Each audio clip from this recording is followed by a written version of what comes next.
and I hope that you try to speak up and where you see that I'm kind of getting off track on the lesson and stuff like that. I read the lesson early in the week, and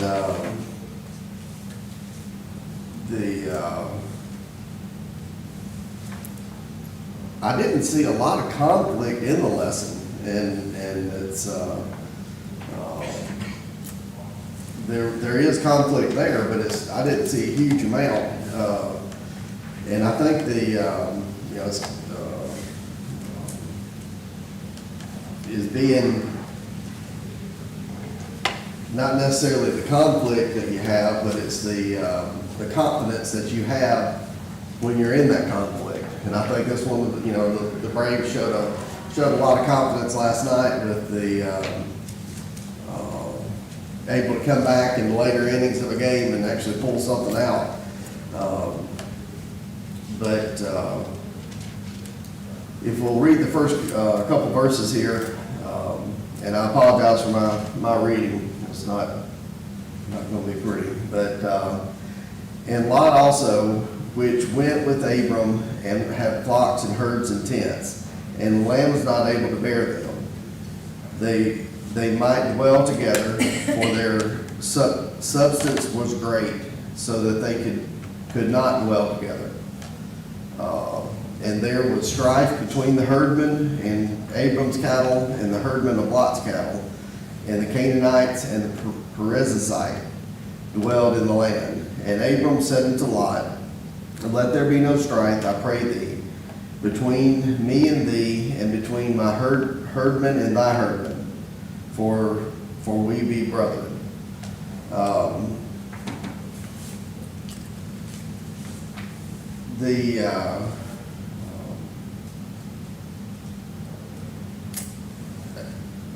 When it's talking about the confidence and the conflict, and I don't see a whole lot of conflict in between Lot and Abram, or at least from what I read and what I studied. It seems to me the conflict was more between the Lot's cowpokes and Abram's cowpokes, and their the wives and everything that went there. And then also you have the Canaanites and the Perizzites.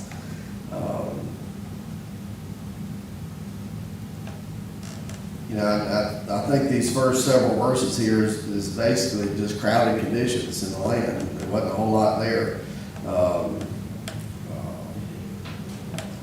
I don't think that that there was a lot of conflict in between Lot and Abram. I think because Abram didn't have kids, and God's telling Abram that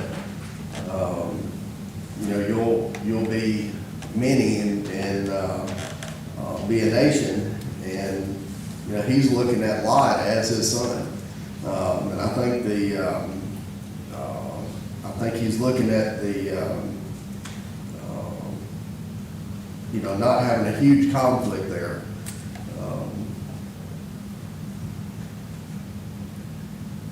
And as I was studying, this is just something I wrote down, and this is kind of, it talks about wealth in the next couple verses and stuff of that nature.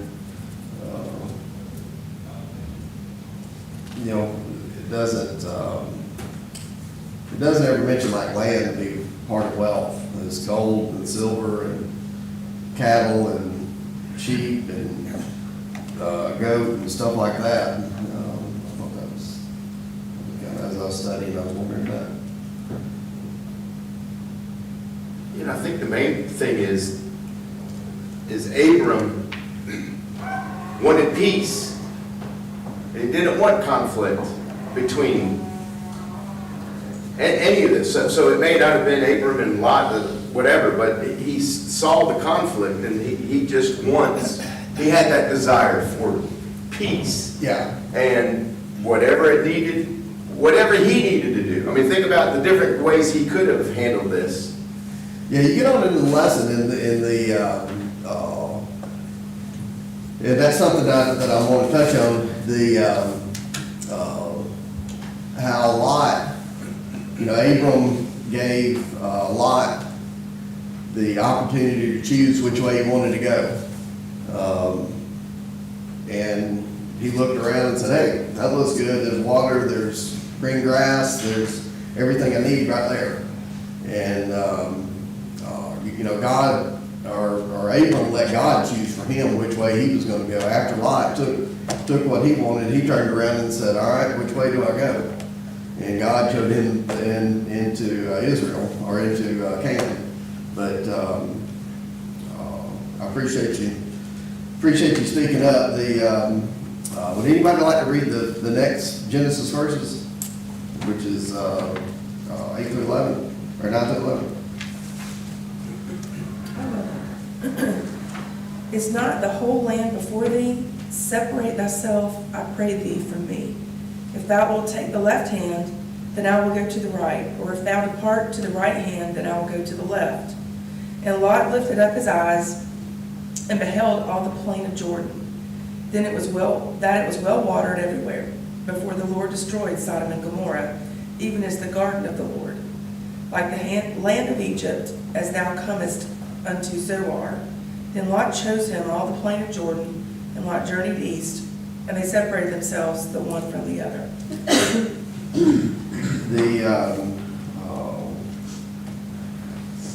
I think in a lot of this,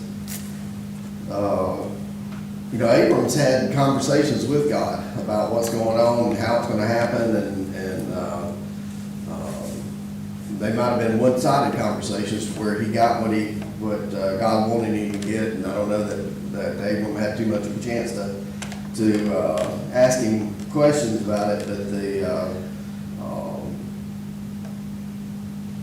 Abram knew that he was going to be provided a land for his people, or for his offspring, or his seed.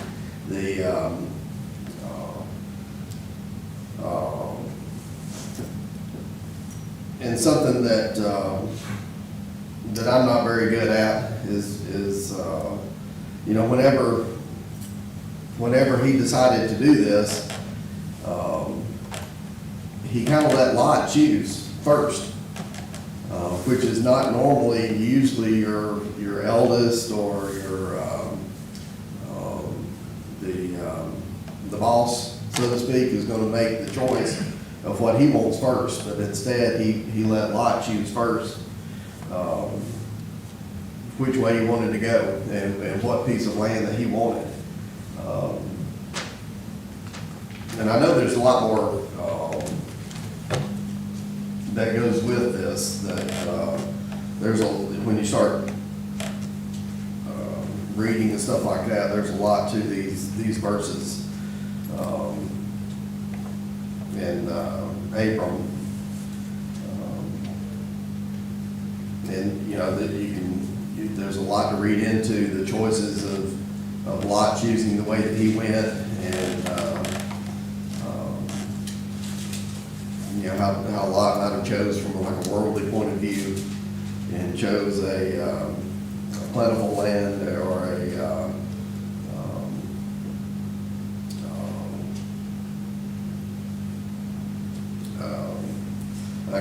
just a plentiful land. And of course, we learned that Sodom and Gomorrah is in this area, which anytime is almost like going to Vegas with a huge suitcase full of money. And it's not a lot of good things are going to come out of that. And that's basically what happened a lot.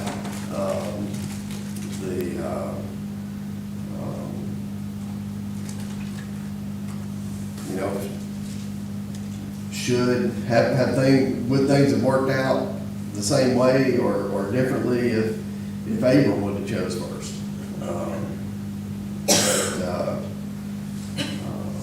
I guess that wasn't God's plan, I guess. And once, and I did some research, but I didn't really understand where they were when they were doing this. You know, after Lot chose, did Abram stay there and then turn around and say, oh, great, he left me this? Or did he move areas and then look around and say, great, I'm here? Or, you know, I didn't understand that.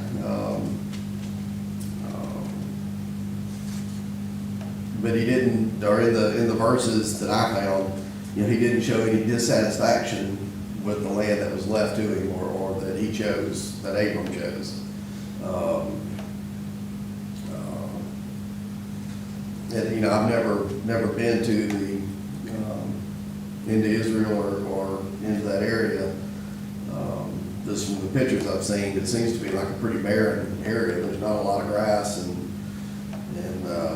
stuff there. So you know, I don't see in the verses that Abram was full of disgust or anything after he let Lot choose first.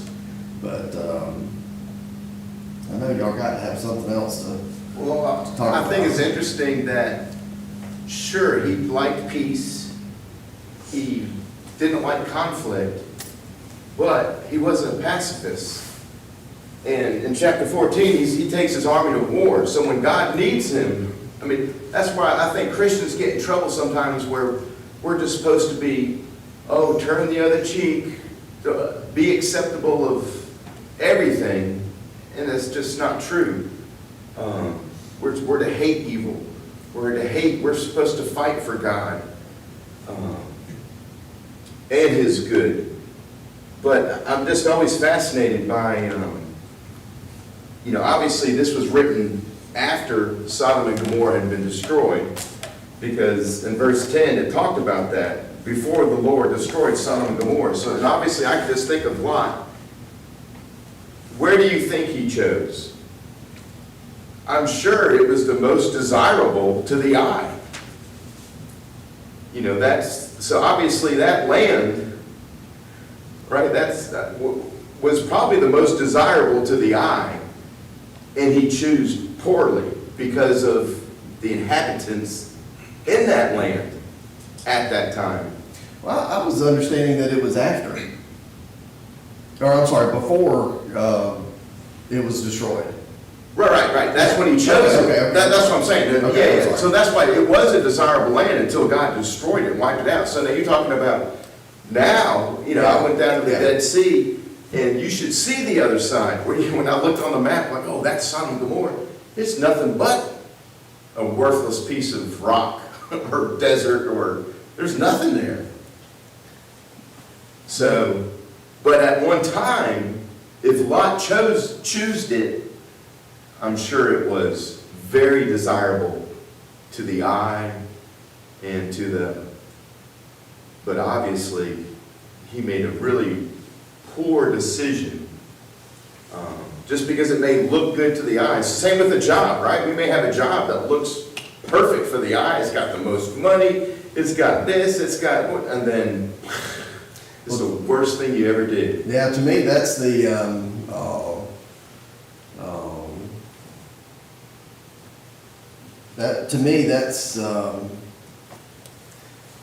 that was one of the biggest things I took out of the lesson was, you know, Lot chose with worldly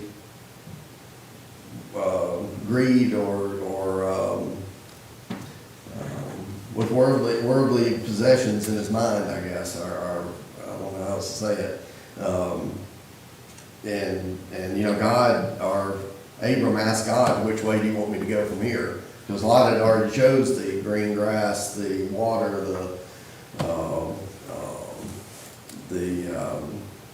the good land, I guess. Do you not think your wife may have swayed him that way?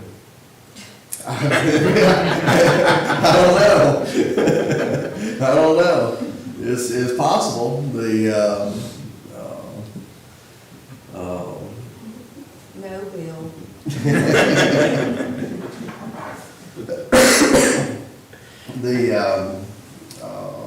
But you know, I mean, it doesn't say anything about, you know, him taking any kind of counsel or him saying, wait a minute, let me get back with you next week. I'll do some work and and go pray about it or anything like that. You know, that's, that was what I kind of got out of the lesson, or the biggest thing that I got out of it was that, you know, Lot didn't let God choose for him. But if he had have let God choose, you know, would we have Israel, and would we have the story that we have now? So, but it's, like I said, that was one of the bigger things that I took out of it, was how, you know, the council, or you know, Lot, the way Lot chose, he chose with a greed or looking at the worldly part of the choice, I guess. Would anybody read 14 through 18? I can read it.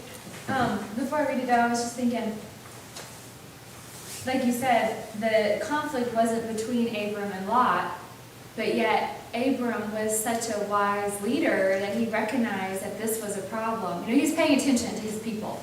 And I think that's a really good lesson for us as leaders of our family, and our jobs, and our church, to be paying attention and recognize that this was a problem, and was able to deal with it instead of just sweeping it under the rug. Because a lot of times when we're having to deal with conflict like this, it really puts us out of our comfort zone. And most people don't like to deal with conflict.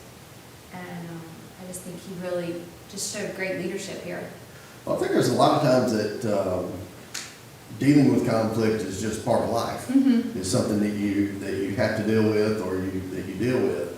But there's definitely times that because they were brethren, and because they, I think Abram wanted a relationship with him, hey, this is never going to work out. If me and you were going to stay brethren, we need to separate. And I think you see that a lot in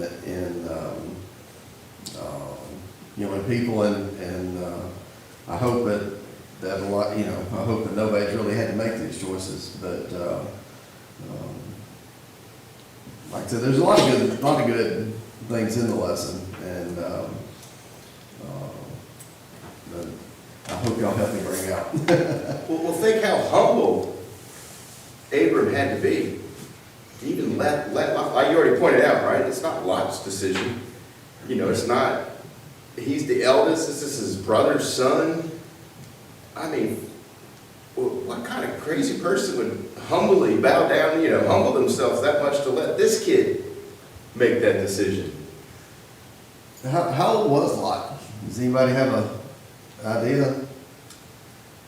I'm not too sure there. Yeah, that's. I'm sure it's in there where you at least can kind of figure out.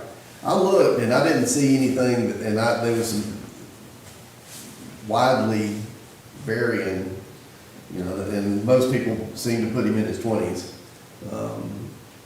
But if you would you read 14 through 18?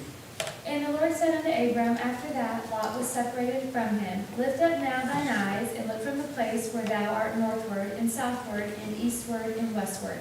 For all the land which thou seest, to thee will I give it, and to thy seed forever. And I will make thy seed as the dust of the earth, so that if a man can number the dust of the earth, then shall thy seed also be numbered. Arise, walk through the land in the length of it, and in the breadth of it, for I will give it unto thee. Then Abram removed his tent, and came and dwelt in the plain of Mamre, which is in Hebron, and built there an altar unto the Lord.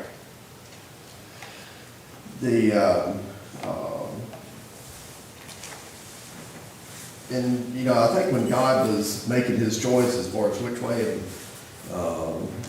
is Abram going to go, and I think Abram, and I don't know if this would be a blessing or a curse, but, you know, Abram knew what God's plan was for him. And I think that whenever he chose which way he was going to go after Lot chose, I think that Abram was able to say, hey, you know, God has already told me which which land I get. And he's already told me what's gonna become of my descendants. And, so he, you know, he knows that God's gonna give him a place to go to where they can thrive.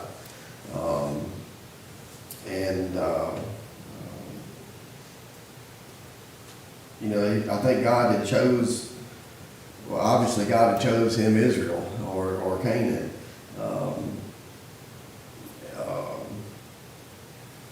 I think that's, you know, how nice would it be that God gave you you know, and especially at that later age, like Abram was, you know, here's what's gonna happen. Didn't tell him how it's gonna happen, he's telling him what's gonna happen. And I think that's really neat.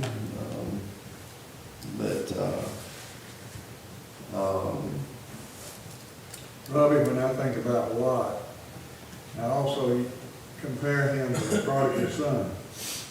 Because Lot had everything that he needed. He had cattle, he had a large family, and he moved into this good-looking place. If you'll notice just a little bit later, he's in town. And it makes you think, did he already lose all of his cattle and everything? Because it was unusual for him. That was called a caravan back then. A caravan, for that owner to not live right there with it, the cattle and everything and all the family. So we found he's in the city when Sodom and Gomorrah is to be destroyed. And if he hadn't already lost, we know that he lost everything. He just got out, you know, him and his children. So, you know, it's a downward progression for him. He went down into that beautiful valley, and then he winds up in the Sin City, living right there among all the things. It even talks about how it still bothered him, their language and everything that was going on, all that they were doing, but he was still living right there in the middle of it. So our choices can take us further and further away from, as old folks used to say, from our raising, the way that we were raised and the way that we were taught, and take us further and further from the Lord spiritually. And we see that in Lot, in the life that he lived. Definitely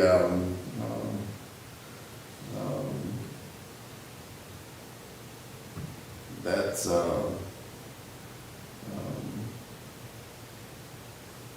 know, you can see a lot in you know, me, I don't think that he lost everything as far as before he went there. You know, I think he was trying to be a wheeler and a dealer, so to speak, and probably lost it gradually as it went. But to me, it's like, you know, like I say, going to Vegas with a pocket full of money and trying to live on the outskirts of it. Eventually, you're going to get sucked into that town or that life. But in like 15 or 14 through 18, you know, I think there's a lot of God's hand in what Abram was doing and what he had done there.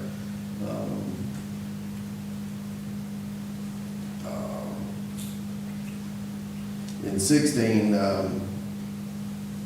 know, I think I don't know that God promised. Well, he made the promise to Abram, but I think he was more looking at his descendants and his seeds than he was actually Abram. But, you know, God had told Abram he would have descendants. And, you know, Abram's getting pretty old. And I think that he's still looking at Lot as his descendant. Because, you know, he doesn't have any way of making kids or having kids at the time. You know, he didn't understand God's plan. He knew what God's plan was, but he didn't understand it. So I think, you know, or at least from what the studying I did and what I didn't actually study on it that much. But I did go back and look at the, you know, what God had promised Abram. There's, you know, I think maybe Lot or Abram was looking, that, you know, Lot is my descendant, and the offspring that God has talked to me about is going to come through Lot. You know, but God showed, or in 17, he told him to walk the property lines, I guess. And that's kind of what Israel claims today, from what I understand. And that was something that anytime that we would change deer land or something like that, we would always get out and walk the property lines just to see what we had. So I can identify with what Abram was doing there. And in 18,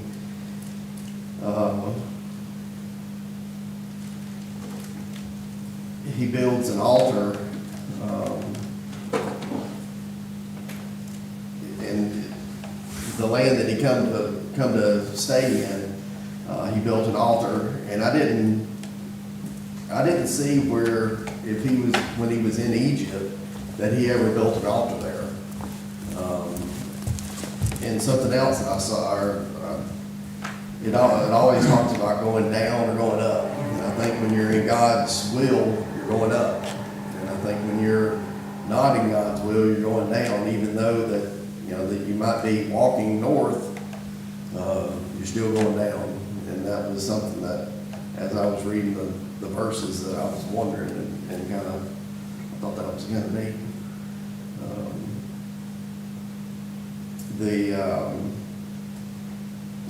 But did Abram built an altar in Egypt, or is there any reference to that? Does anybody know?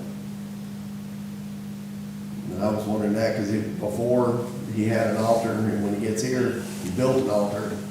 But whenever he got to Egypt, I don't know. I didn't see any place that he ever built an altar or anything. So but that's all I got. Well, So if he built an altar, I mean, think about what happened when he did have Isaac.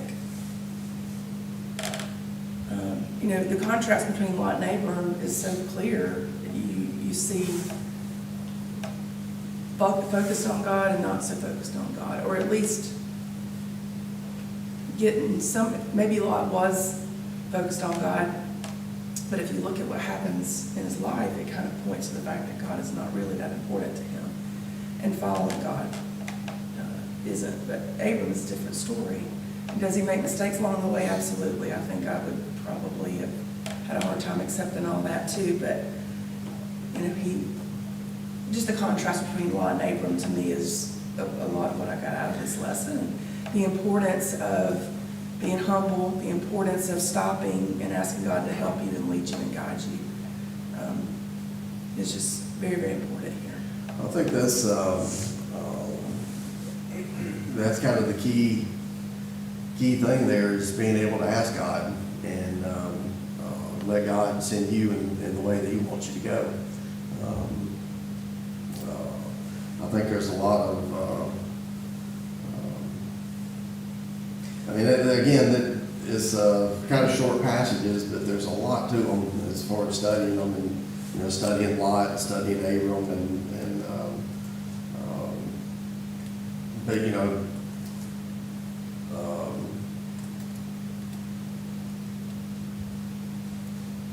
I wouldn't say it worked out for Lot, but God never left him, you know, as far as the and of course God told Abram, here's what's going to happen, but didn't give him much else. And of course God was still with him, even though, like you say, he made some bad bad decisions and,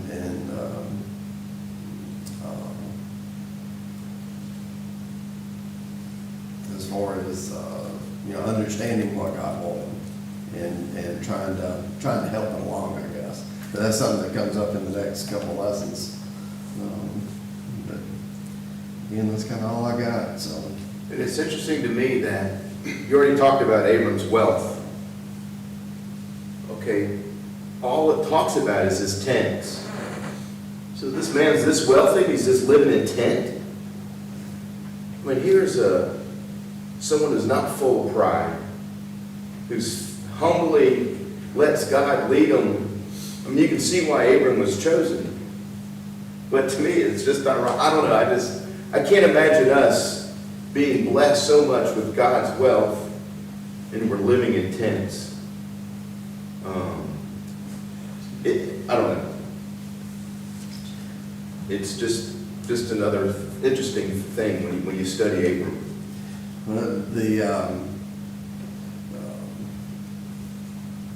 Was he living in a tent because of the cattle? I mean, they were moving the cattle and stuff like that, or, I don't. Maybe he had vacation homes everywhere. I don't know.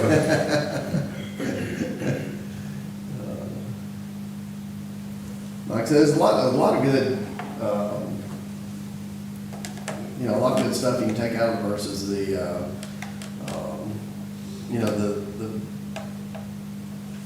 One of the biggest things to me was just, once Lot had chosen, that Abram had the confidence to turn around and say, okay, I'm going this way then. And after Lot had chose the green grass and the water and everything else,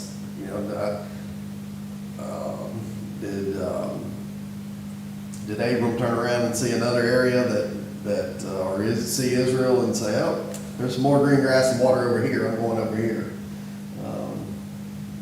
I don't think he did. I don't know.